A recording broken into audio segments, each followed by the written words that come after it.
पानी की पाइपलाइन, बिजली और पानी की निकासी की सुविधाओं वाले प्लॉट की बिक्री पर जीएसटी लगेगा।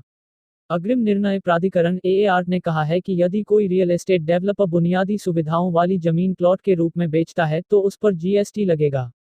एएआर ने यह भी कहा कि विकसित प्लॉट खरीदार को बिक्री के लिए परिसर के निर्माण की धारा के तहत आएगा। इसी के तहत उस पर जीएसटी लगाया जाएगा। एक एप्लीकेंट ने एएआर की गुजरात बेंच के सामने इस बारे में आवेदन कर पूछा था कि क्या प्राथमिक सुविधाओं मसलन बिजली, पानी, जल निकासी, समतल जमीन वाले प्लॉट की बिक्री पर जीएसटी देना होगा। एएआर ने इसके जवाब में कहा, हमारा मानना है कि विकसित प्लॉट खरीदार को बिक्री के लिए परिसर के निर्माण की धारा के तहत आएगा। ऐसे में इस पर जीएसटी देना होगा।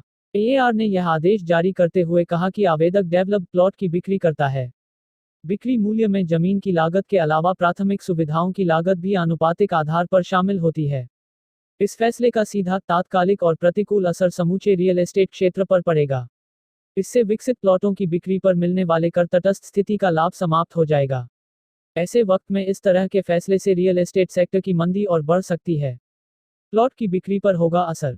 देश में कोरोना वायरस संक्रमण की वजह से फैली मंदी से मकान और प्लॉट की बिक्री कम हो रही है।